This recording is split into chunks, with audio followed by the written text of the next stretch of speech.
All right, what's up, everybody? Welcome back to another episode of Greetings from the Garden State, powered by the New Jersey Lottery. We're in Ridgefield today at Sushi by Sea with Jay. Jay, welcome to the show. Thank you, guys. Thank you for having us. It's a great pleasure to be here with you today. Absolutely. Thank you for opening up a little earlier in this super secret location, undisclosed. It's not that secret anymore. I mean, there's a wonderful thing about Google, you know, that's what happens. Once somebody hears about it, poof, there's it on Google now. Yeah. But yes, it was a secret location in the beginning. Which is really cool. But it's still a secret. Sure. Can't just rock up here. Yeah. So, and it's very dark and sexy inside. I'm sure this is not your normal setting that you normally do. No. Yeah. Well, we've done a lot of different kinds of things. Kind of dark inside here for your viewers. Promise you, nothing's freaky happening. Okay, so I think just for people that are listening, we'll start with kind of like a 30,000 foot view of what Sushi by Sea is. Absolutely. So that they understand what it is, what we're talking about, and then we'll kind of get into your backstory, the backstory of the place, and all that. Yeah, love it. So I guess let's start with what is Sushi by Sea. So we are a private omakase restaurant we call it a restaurant, but essentially we are a private dinner room, actually. By registration, we're a private dinner room. We do special private events, and also for those that are part of our team already or part of the registration group, we ask that guests register so that you become part of the community. So essentially, it's not a rock up and, hey, I want to make a reservation at this restaurant and go for dinner. Yeah. It is, you're going to become part of the kind of the community / the network per se first, and that works on two means, either referral or kind of just registering yourself out of interest, or in cases like this where we'll give folks a magic password to come and register or referral code. Sure. And we'll go from there and take it from there. But basically, private room, dinner room, where we work with obviously sushi, but really to create an experience beyond the counter, setting it up so that you feel that this location, this venue, this atmosphere is filled with energy that kind of like transcends you to your own house and an extension of your kitchen, basically. Yeah. It's really cool. And Christy and I did it once. That was a while ago, I feel like, when you and I first got connected, maybe a few months ago. Yeah. So we've been talking for a while about doing this finally, and we're finally here. You're a busy guy. Well, so are you. Yeah, we were just, busy like, too. you're all over the world. Like, you know. True. Mexico. Yeah, Mexico. You were South Africa before that. You were in Dubai or something like that too at one point. You know, when you got that hat, you got to travel. So. Put me on the sun. I like it. Yeah. Okay. So I'm getting ready for summer. That's what it is. Sure. Yeah. See, like, okay, sidebar. I had this like big sun hat that I loved. I would wear it to the beach. I looked like an idiot in it. It wasn't cool like that. And in our move, when we moved to Bloomfield last year, like, I can't find my hat. And I am 99% sure that Chrissy ditched it, you know, in the chaos that was my moving out of my apartment. Hers was very like strategic and organized, but I feel like I can get away with a hat like that. We can swap later on before we end. Let's see what happens. I mean, I have a huge head. So... All right. We'll try. We'll get there. Okay, so my question is, one of the questions, I have a lot of questions. Yeah. One of the questions is, how long has Sushi by Sea been here? Man, so in the store location or in the permanent location, it will be going on to 4 years now. Awesome. 3 years. Okay. 3 years into the permanent location. This is, it always messes myself up and Chef Chris, and he always discounts it even further because he like only really starts to count this location as the effort. Yeah. But truly what happened was we started just as the pandemic hit during COVID. I want to say probably, was that March? I think it happened. Yeah. The US went into lockdown, March. And then we did our first pop-up probably 2 months after that when we started seeing like, everything is shutting down. Yeah, like right. You can't go to a restaurant, you can't go to a grocery store, you gotta make a reservation and go to the grocery store. Seriously. It was what a wild time that was. It was a wild time, man, wild time. But so we did that, and there's a number of reasons behind that. I can get into that in a second. But so that started in 21, basically, because that was 21. COVID was 21, correct? 20. Yeah. Oh, yeah. It's all a blur now. It's all a blur, man. Yeah. It's all a dream. I used to I read Word Up hip hop magazines. I don't know, but so 2020, okay. Yeah. So we did our first pop-up back then. We did that for about a year. And then we found this location Christmas Eve, Christmas Eve. I drove past it on my way to a friend's Christmas dinner and came back and checked the location out. We reached out to the landlord, who we are very close with, and we are super grateful for the love and support that they give us. We headed off with them, shared our story with them. They shared their story with us and their vision of what they're trying to do here in the neighborhood and the whole town of Ridgefield. Yeah. And it just hit, and that's essentially what we try to do at Sushi by Sea. We're all about that collaboration, connection, community. If it feels right and the energies are right, we want to go with it as much as far as possible too. Yeah. My other question too is your background, not necessarily restaurants. Am I right saying True. that? Yeah. So originally I'm from South Africa. For those that couldn't tell, if it's not English, sounds South Jersey. Yeah, exactly. It's not UK English, and it's definitely not Australian. Please don't do that. Yeah. So originally from South Africa, Cape Town. In Cape Town, I did have a nightclub with a couple of friends of mine. Okay. When we were really, really young. We sold that off, and then we all went back into like our little pockets and into our own careers. I ended up going into business and financial consulting, which is what I do in the daytime now, still to date. And that brought me around the world. That's also how I got to the US. And once I got to the US, it was always this thing inside me that I wanted to have something in the hospitality group. Ideally, I wanted to be in the bar space versus the nightclub space, with elements of tapas type cocktails, nice cocktail pairings, and some tapas food to go with it. And then, as I said, I met Chef Chris at a restaurant he was working at. We hit it off really, really well. Yeah. Exchanged numbers. He called me up. We came up with the idea. I explained my nightclub to him. Well, I explained my nightclub at the table when he was working there already. I'm sure he thought I was crazy at the time. And we just went all in on that and tried to do the pop-up. But originally, no formal hospitality education. Mm-hmm. But I think obviously also coming from South Africa, we are very lively, outgoing people. Sure. We are very into hospitality in general. So if you have been to South Africa, or anyone who has been to South Africa, they will know that once you step foot in there, South Africans are just generally very welcoming, want you to come and experience their land, their culture, their food, the drink, learn and experience everything. They're just very humble, soft people. So, so I think that kind of transcends here into the kitchen and into the counter.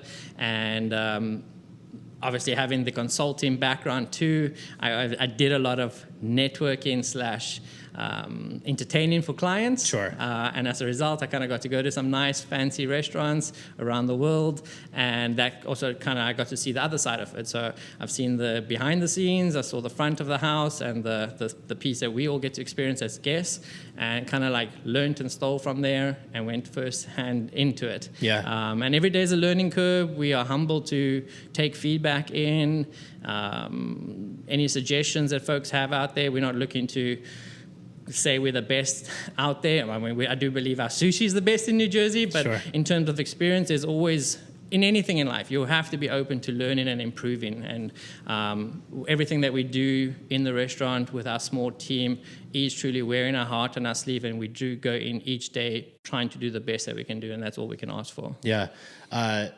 I think in some of the conversations that you and I have had, I think that I'm a big believer like in the universe and like how things just, you meet the right people at the right time and all that. And it seems that's kind of what happened with you and Chef Chris, was just kind of like a kismet sort of thing where just connecting. And now we fight like husband and wife. Sure. But sometimes that, you need that. Yeah.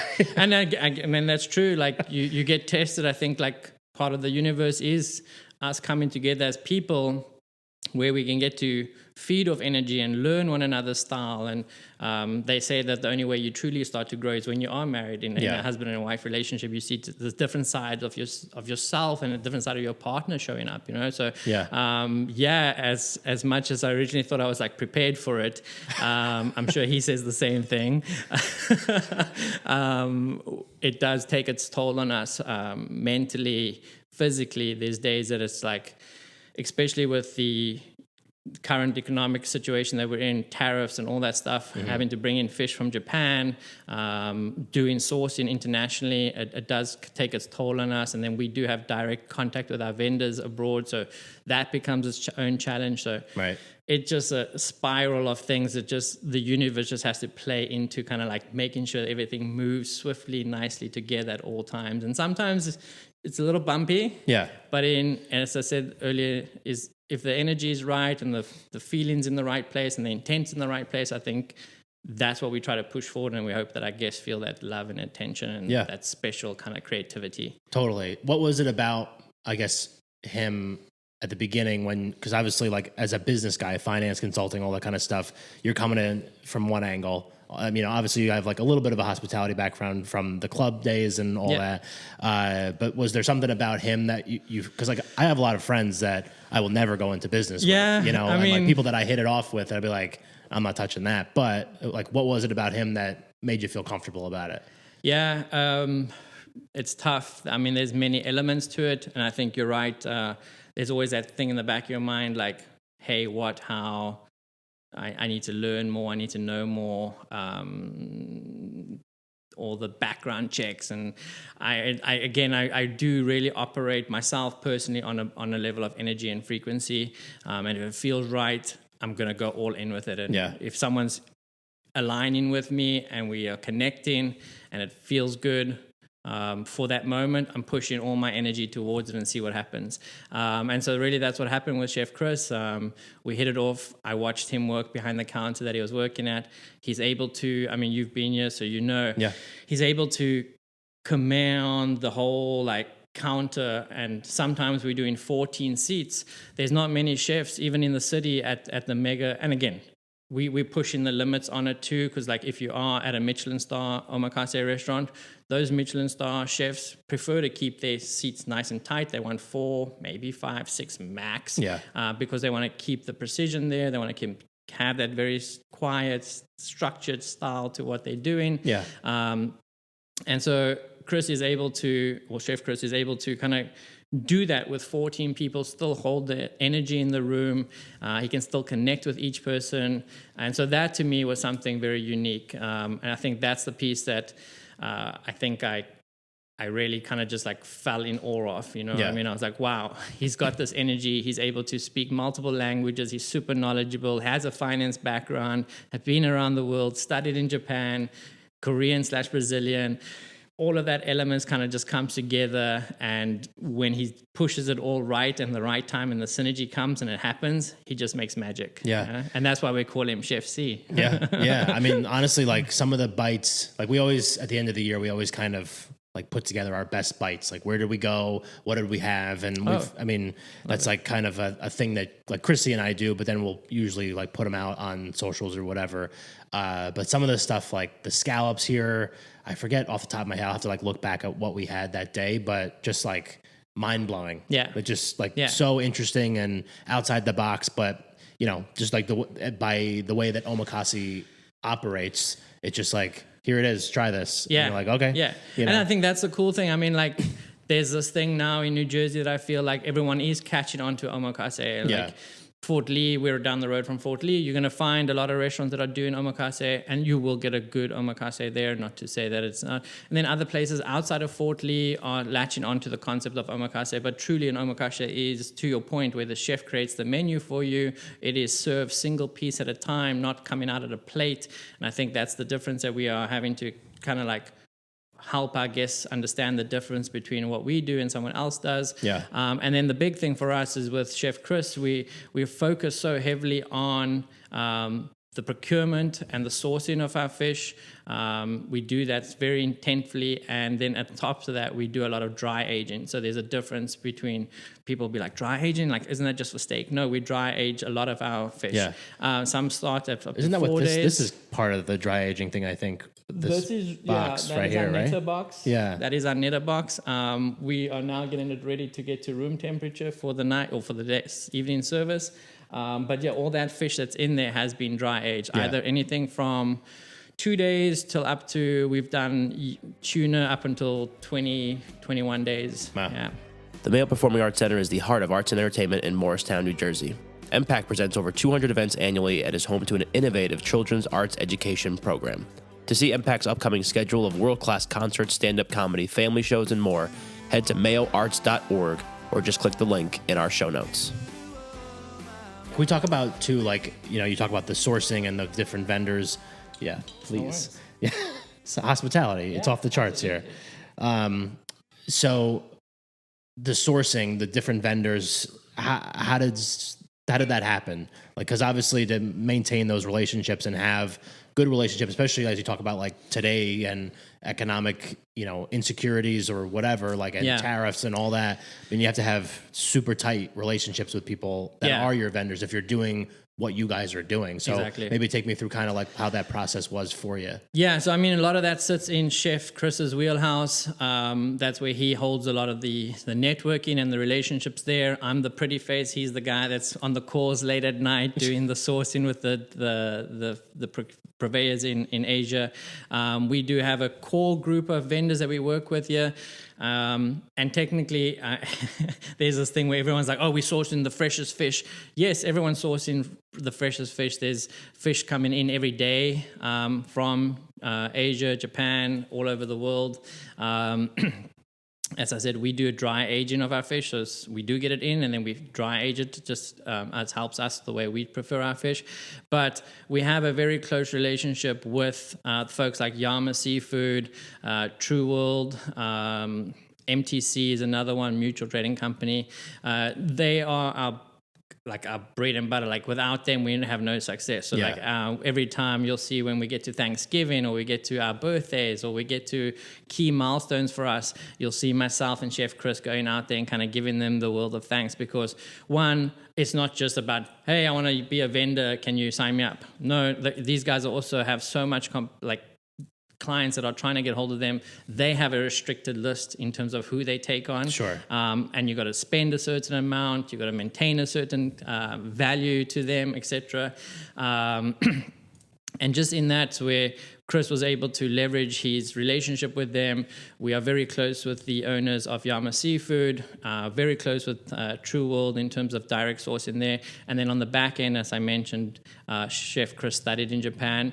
And so for certain elements, such as the scallops, our uni, we do also get a cheesecake that we have from a friend of ours in Japan. We do direct sourcing of that ourselves.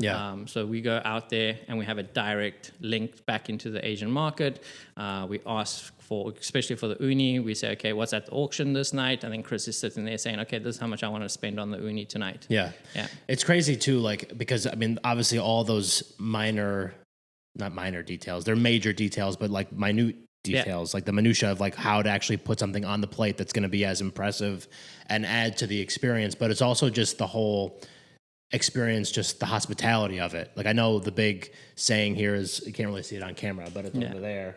Arrive as strangers, leave as friends. But like you're just sitting with a bunch of people. It's very intimate. And then obviously like the staff, even beyond Chef Chris, is just always making you feel like you're part of it. You know, like you feel part of it. Yeah, I don't know how that happened that way, to be honest. I think I'm going to claim it as the South African magic. But I we don't understand. I don't get it. So we're good. I think it's a combination of one, the room being small and intimate, number one. Number two, it is when Chef Chris and I looked at the concept of starting Sushi by Sea, we picked at what made us want to go into this world. And both of us had a very similar story, which is that we both remembered our very first omakase experience, which was we were with friends and family.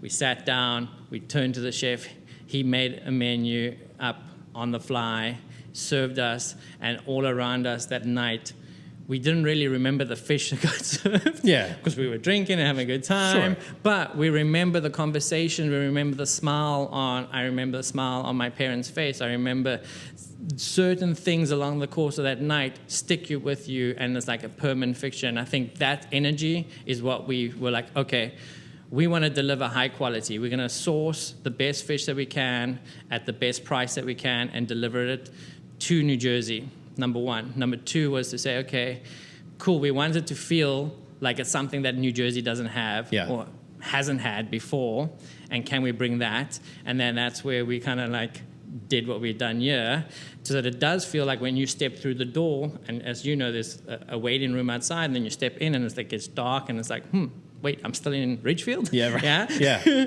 Yeah. And so for that 2 hours, it's supposed to transcend you outside of New Jersey, outside of Ridgefield, and kind of just take you away.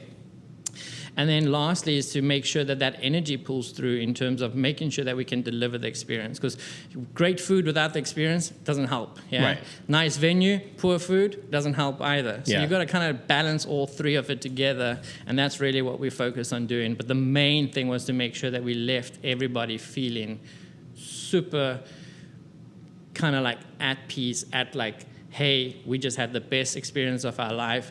Can't remember everything we had. Sure. Can't remember the whole conversation. Well, I mean, like Don't 15 even know courses or whatever it is. 16 courses. Yeah. Can't remember each piece. Can't even remember the password. That's fine. Doesn't matter. Yeah. But we remember that moment, and that's the most important thing for us. Yeah.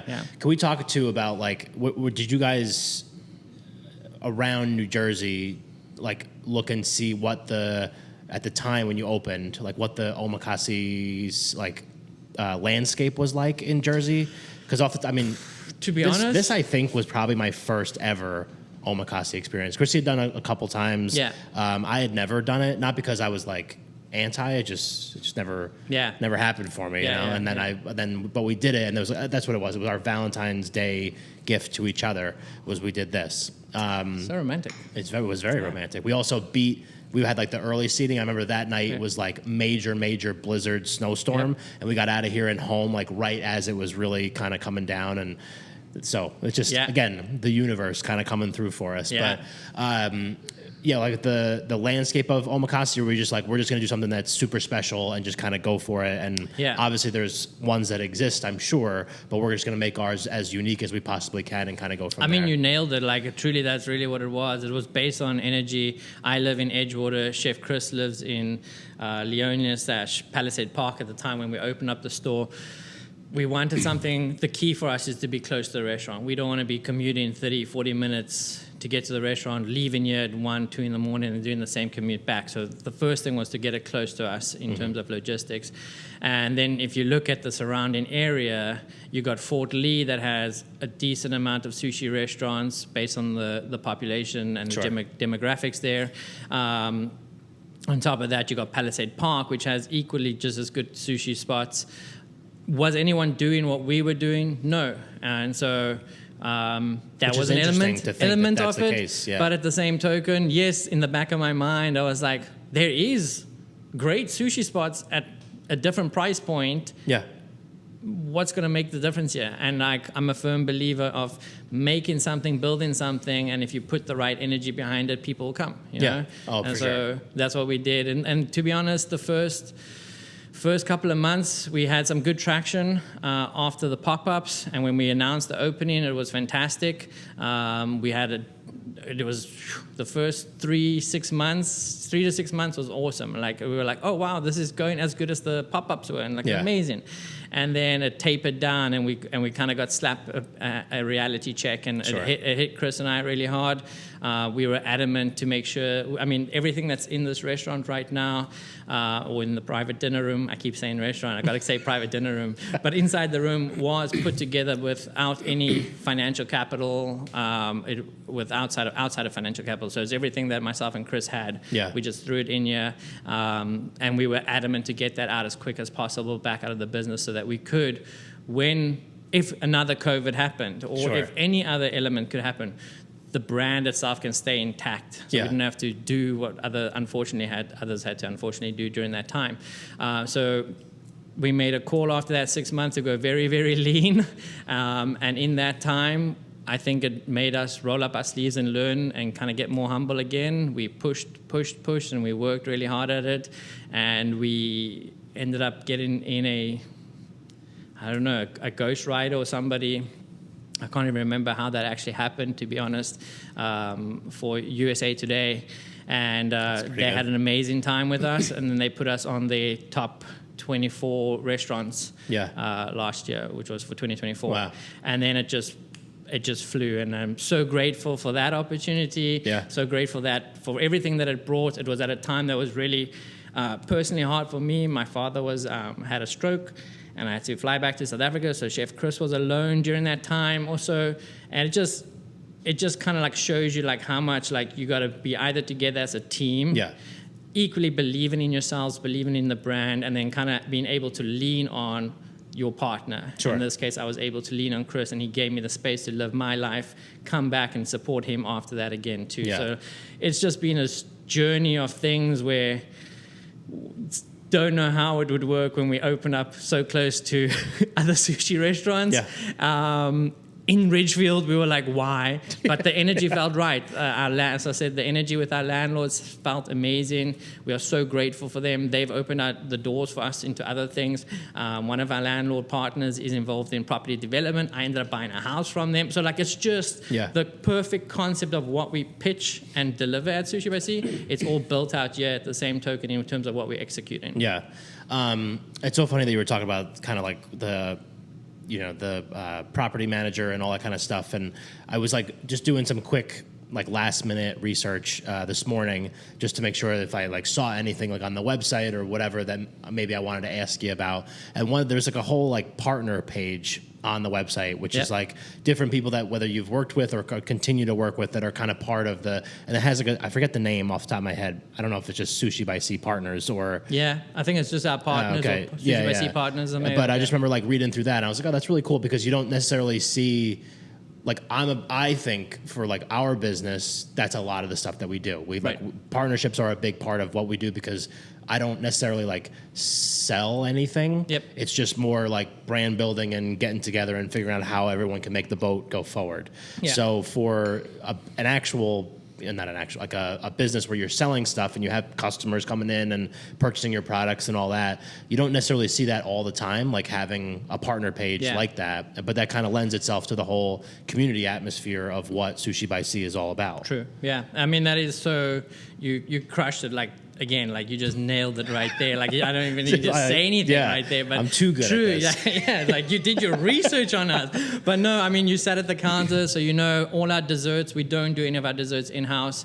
Anything that is presented on the dessert side of the house, we work with folks that sit at the counter. So we get to know folks during the 2-hour session of our experience. We get to learn a little about them. If someone's trying to venture out and do their own initiative, that's exactly what I did when I started my nightclub. That's exactly what Chris and I did for this location. You got to believe and you got to have an opportunity and you got to be presented with that opportunity. I think in America, it is the land of the opportunity, but sometimes those opportunities are really, really hard to find. Sure. And so if we're able to just give a mom or a wife who's now a stay-at-home mom or opportunity to do some baking, and that's something that she was passionate about, even if it's just for, I think we did that recently with one of our guests that was making marshmallows, Japanese marshmallows for us. Cool. They were fantastic. They're actually joining us on Sunday now for Mother's Day. And so for, I think it was just shy of 3 months, we gave her an opportunity to do that. Like, it's always something she wanted to do. She didn't know how to get it out there. She didn't know where the market was. She didn't know how to like build it, make it, but she knew she was really good at making marshmallows. So it was allowing us to, one, buy marshmallows from her, give it as part of our dessert. You guys get to taste it, experience it. If you like it, you can go follow her and ask her to get more or buy more. Then that grows her opportunity now. And at the same token, we're paying her for the marshmallows, and then she comes back and uses that money back and has sushi. It's the perfect cycle, which I think is what we're missing in today's world, is that we need to start loving and supporting one another more. And being this tighter community. Yeah, I agree with that. And because it's just like, if you want to operate as a silo, like that's fine, but you can only go so far just doing stuff by yourself. And to be able to be part of a community and have people that are kind of pulling, like I said, making the boat go forward. Like you need people like that, and that's great. Pulling for one another at the same token. Exactly. My success is your success. Right. Your success is my success. Yeah, 100%. There's enough sand in the sandbox for everybody. Oh, I like that. To play. So, can we also talk about? I'm curious. So, like, we came in February, and I'm sure that there's nuanced differences in like the menu and all that. The experience for people here, I'm sure it's evolved over the lifespan of the private dining area here, right? Like, I'm sure the first couple months were great and probably very similar, but that whole thing and kind of like making the process more efficient and everything has evolved too. So if I come again, Will I have a similar experience? Will I have a different experience? Will it mostly be menu items that are a little bit different? Sure, that's a great question, actually. Thank you. Yeah, I need to think through that. I mean, yes, obviously with anything, and that's the thing I started in the beginning there, is that always open to learning and kind of bettering ourselves. I think that's the first thing that we kind of stay humble to. The menu obviously changes every quarter, roughly, give or take, depending on what is out there in terms of sourcing. And if there's a fish that we like, we're going to keep it on the menu as long as we can. And if our vendors are able to get it for us and it's the right quality that we're looking for, we're going to try to keep it on as long as possible. So sometimes you might see that we have a mackerel piece on our menu longer than other restaurants have it on because we are sourcing that slightly different. Yeah. Or we took it off slightly earlier because we weren't happy with the weight and the size that it's coming at, because that messes with the way we, as I said, we dry age our fish. So then if it's the weight and size isn't right, it shrinks after dry aging, so then there's not much on it, so we just take it off the menu. Gotcha. So that's the big one there. Obviously, the seasonal change in the menu. There are our staples that are in there. Our salmon, which is our signature dish, is always going to be on the menu. Scallops kind of get played in and out, so we play around with that. The other big piece is the fact that the experience as a whole, yes, probably moves and changes and kind of grows as we grow. Yeah. This is just life. That's just life. And I think we learned that. So when we were opening up, we were nervous, we were scared, are we going to hit it out the park? Are we going to do the right thing? Are we going to get the guests to come back? And the ironic part is that 70% of our business is returning guests. Which is great. Which is perfect. I mean, yes, I would love for them to leave and come back and bring more friends, but that's essentially what they're doing. They are leaving us and they're always bringing back 2 or more or 4 more friends, and then they become new friends of ours. So the experience does evolve in time, just as the menu evolves, and then as time evolves too. So we all grow and then things grow, you know? Yeah, absolutely. So now, you said 3 years, 4 years? Yeah, it'll be 4 years now. 4 years. So 4 years here, doing your thing, building the community, making all these great experiences for people. Looking into the future, is it just more kind of like keeping your head down and continuing to perfect what you're doing here? Or is there I'm sure obviously stuff that you can disclose on a podcast, but things that you see in the future for Sushi by Sea that you're hoping to accomplish, do, all that kind of stuff? Yeah, no, great question again, Mike. I love you, it. This is a great one. I mean, yes, so Chef Chris and I are actively in the market looking to expand at the moment. We don't want to deviate from what's here. Sure. We're trying to do something in addition to that. We have a little bit of a brainchild that we've been cooking up for some time around what that may look like.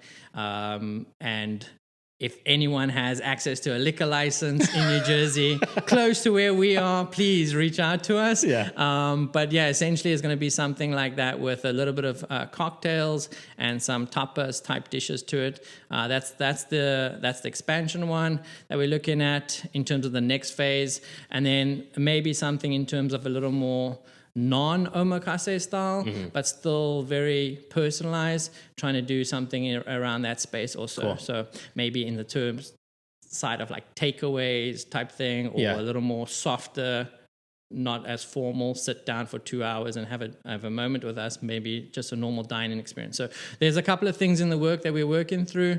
Can't give more than that away. It's fine. But it's enough. We are enough eager. We are eager to kind of expand, yes. Yeah, that's awesome. Well, this has been phenomenal, and it just flew by. Yeah. And I appreciate you having me out and doing this with me. And, it's been great to kind of that's why I love doing this show, is I get to kind of learn, what kind of has gone into different places around the state. And obviously at this place, we haven't done anything like this before, and this will be episode 176. So it took us a while to do anything like what you guys are doing here. So I do think it just speaks to how unique of an experience it is, and it really kind of, behooves people to check it out and see what it's all about. Yeah. I mean, I would only ask that all your followers and guests that are big supporters of you, please do come out and support us. We don't do any branding marketing other than Instagram and things like this, where we are obviously asking folks to go out to our website on Sushi by Sea, register. That's the only way you can get in, basically, by registering. There's 2 things there. If you just register and you'll join the wait list, or register with a password. before we end, I'll ask you for a password. We'll make it up for them, and then that can give folks a referral code to bypass the wait list. So that's the only two elements of that. And then the other element is our Instagram page, which essentially is behind the scenes, what's happening, what events are happening, things that we're doing, the menu changes, pictures, moments, sharing all that good jazz, my travels, etc. How we're bringing that back into the menu.